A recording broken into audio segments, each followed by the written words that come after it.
Hi hello ಸ್ನೇಹಿತರೆ, ಗೃಹಲಕ್ಷ್ಮಿ ಯೋಜನೆಯ ಮತ್ತೊಂದು ಅಪ್ಡೇಟ್ಗೆ ಎಲ್ಲರಿಗೂ ಸ್ವಾಗತ. ಏಕೆಂದರೆ ಇಲ್ಲಿ ಮಹಿಳೆಯರಿಗೆ ಭರ್ಜರಿ ಗುಡ್ ನ್ಯೂಸ್ ಕೊಟ್ಟ ಕಾಂಗ್ರೆಸ್ ಸರ್ಕಾರ. ಏಕೆಂದರೆ ಪ್ರತಿಯೊಂದು ಮಹಿಳೆಯರ ಖಾತೆಗಳಿಗೂ ಕೂಡ 11ನೇ ಕಂತಿನ ಹಣ ಮತ್ತು 12ನೇ ಕಂತಿನ ಹಣ ಟೋಟಲ್ ಆಗಿ 4,000 ರೂಪಾಯಿ ಹಣವನ್ನು ಬಿಡುಗಡೆ ಆಗುವ ಮುಂಚೆ ಒಂದು ಮಾಹಿತಿ ಕೂಡ ಕೊಟ್ಟಿದ್ದಾರೆ. ಆ ಮಾಹಿತಿ ಇಂಪಾರ್ಟೆಂಟ್ ಆಗಿರುತ್ತದೆ. ಅದಕ್ಕಾಗಿ ಯಾವ ಮಹಿಳೆಯರಿಗೆ ಹಣವನ್ನು ಜಮಾವಣೆ ಆಗುತ್ತದೆ ಅಂತ ನಿಮಗೆ ಪೂರ್ತಿಯಾಗಿ ಮಾಹಿತಿಯನ್ನು ತಿಳಿಸ್ಕೊಡ್ತಾ ಇದ್ದೀನಿ. ಮತ್ತು ನೀವೇನಾದ್ರೂ ನಮ್ಮ ವಿಡಿಯೋನ ಮೊದಲ ಬಾರಿಗೆ ನೋಡ್ತಾ ಇದ್ರೆ ಚಾನೆಲ್ಗೆ ಸಬ್ಸ್ಕ್ರೈಬ್ ಮಾಡಿ ಮತ್ತು ವಿಡಿಯೋನ ಕೊನೆವರೆಗೂ ನೋಡಿ. ಬನ್ನಿ ವಿಡಿಯೋನ ಸ್ಟಾರ್ಟ್ ಮಾಡೋಣ.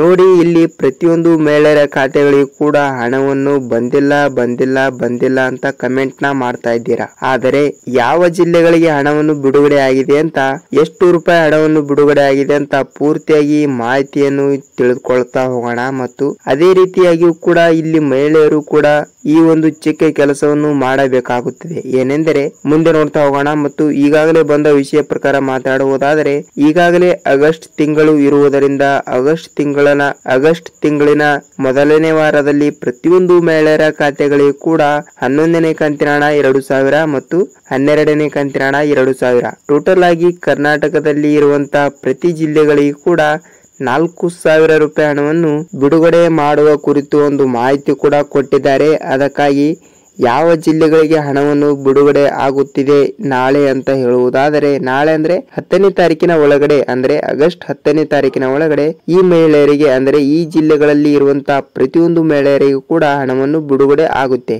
ಆ ಜಿಲ್ಲೆ ಯಾವ ಅಂತ ನೋಡೋಣ ಬನ್ನಿ. ಜಿಲ್ಲೆಗಳು ನೋಡ್ತಾ ಹೋದ್ರೆ ಚಾಮರಾಜನಗರ, ಯಾದಗಿರಿ, ಉಡುಪಿ, ಮಂಡ್ಯ, ಕೋಲಾರ, ವಿಜಯಪುರ, ಗುಲ್ಬರ್ಗ, ಬಾಗಲಕೋಟೆ, ಬೀದರ್, ಬೆಳಗಾವಿ, ರಾಯಚೂರು, ಧಾರವಾಡ, ದಾವಣಗೆರೆ, ಚಿತ್ರದುರ್ಗ, ತುಮಕೂರು, ಮಂಗಳೂರು, ಉತ್ತರ ಕನ್ನಡ, ಉಡುಪಿ ಇಷ್ಟು ಜಿಲ್ಲೆಗಳಿಗೆ ಪ್ರತಿಯೊಂದು ಮಹಿಳೆಯರ ಖಾತೆಗಳಿಗೂ ಕೂಡ 4,000 ರೂಪಾಯಿ ಹಣವನ್ನು ಬಿಡುಗಡೆ ಮಾಡುವ ಕುರಿತು ಸರ್ಕಾರ ಒಂದು ಮಾಹಿತಿ ಕೂಡ ಕೊಟ್ಟಿದೆ. ಅದಕ್ಕಾಗಿ ಈ ಜಿಲ್ಲೆಗಳಲ್ಲಿ ಇರುವಂತಹ ಪ್ರತಿಯೊಂದು ಮಹಿಳೆಯರು ಕೂಡ ಹಣವನ್ನು ಬಂದಿದೆ ಇಲ್ಲವಂತ ಕೂಡ ಕಮೆಂಟ್ ಮಾಡಿ. ಮತ್ತು ನಾನು ಮೊದಲಿಗೆ ಈ ಒಂದು ಸಣ್ಣ ಕೆಲಸ ಅಂತ ಹೇಳಿದ್ದೆ, ಆ ಸಣ್ಣ ಕೆಲಸ ಯಾವುದು ಅಂತ ಹೇಳುತ್ತೇನೆ.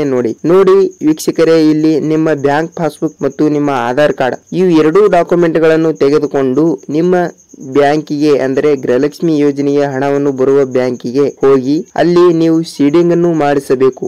ಇಲ್ಲವಾದರೆ ಹಣ ಬರುವುದಿಲ್ಲ. ಯಾಕೆಂದ್ರೆ ಸರ್ ಏನ್ ಹೇಳ್ತಾ ಇದ್ದೀರಾ, ಬರೀ ನೀವು ಸೀಡಿಂಗ್ ಮಾಡಿಸಿ ಅಂತ ಹೇಳ್ತಾ ಇದ್ದೀರಾ ಅಂತ ನೀವು ಕೇಳಬಹುದು. ಏಕೆಂದರೆ ಇಲ್ಲಿ ಸೀಡಿಂಗ್ ಮಾಡಿಸಿರುವ ಮಹಿಳೆಯರಿಗೆ ಮಾತ್ರ ಹಣವನ್ನು ಬಿಡುಗಡೆ ಮಾಡುವ ಮಾಹಿತಿ ಕೂಡ ಕೊಟ್ಟಿದೆ. ಅದಕ್ಕಾಗಿ ಪ್ರತಿಯೊಂದು ಮಹಿಳೆಯರು ಕೂಡ ಇನ್ನೊಮ್ಮೆ ನೀವು ಸೀಡಿಂಗ್ ಅನ್ನು ಮಾಡಿಸಬೇಕು. ಸೀಡಿಂಗ್ ಆಗಿರುವ ಬ್ಯಾಂಕ್ ಖಾತೆಗಳಿಗೆ ಮಾತ್ರ ಹಣವನ್ನು ಸರ್ಕಾರದಿಂದ ಡಿಬಿಟಿ ಮುಖಾಂತರ ಬರುವ ಚಾನ್ಸಸ್ ಕೂಡ ಇರುತ್ತದೆ. ಅದಕ್ಕಾಗಿ ಸ್ವಲ್ಪ ದಿನ ಲೇಟ್ ಆಗಬಹುದು, ಆದರೆ ಹಣವನ್ನು ಬಂದೇ ಬರುತ್ತದೆ ಸ್ನೇಹಿತರೆ. ಸ್ವಲ್ಪ ಸರ್ವರ್ ಸಮಸ್ಯೆ ಮತ್ತು ಟೆಕ್ನಿಕಲ್ ಇಶ್ಯೂ ಇರುವುದರಿಂದ ಪ್ರತಿಯೊಂದು ಮಹಿಳೆಯರ ಖಾತೆಗಳಿಗೂ ಕೂಡ ಹಣವನ್ನು ಬರಲು ಸ್ವಲ್ಪ ದಿನ ಲೇಟ್ ಆಗಬಹುದು. ಆದರೆ ಈ ತಿಂಗಳ, ಅಂದರೆ ಆಗಸ್ಟ್ ತಿಂಗಳ 10ನೇ ತಾರೀಕಿನ ಒಳಗಡೆ ಪ್ರತಿಯೊಂದು ಮಹಿಳೆಯರಿಗೆ ಈ ಜಿಲ್ಲೆಗಳಲ್ಲಿ ನಾನು ಹೇಳಿರುವ ಪ್ರತಿಯೊಂದು ಜಿಲ್ಲೆಗಳಿಗೂ ಕೂಡ ಹಣವನ್ನು ಬಿಡುಗಡೆ ಆಗುತ್ತದೆ. ಮತ್ತು ಪ್ರತಿಯೊಂದು ಮಹಿಳೆಯರು ಕೂಡ 4,000 ರೂಪಾಯಿ ಹಣವನ್ನು ಪಡೆದುಕೊಳ್ಳುತ್ತೀರಾ ಸ್ನೇಹಿತರೆ. ನೋಡಿ, ಗೃಹಲಕ್ಷ್ಮಿ ಯೋಜನೆ ಹಣವನ್ನು ಯಾವಾಗ ಬರುತ್ತದೆ ಅಂತ ನಿಮಗೆ ತಿಳಿಸ್ಕೊಟ್ಟಿದ್ದೀನಿ. ಮತ್ತು ನೀವೇನಾದ್ರೂ ನಮ್ಮ ವಿಡಿಯೋನ ಮೊದಲ ಬಾರಿಗೆ ನೋಡ್ತಾ ಇದ್ರೆ ಚಾನೆಲ್ಗೆ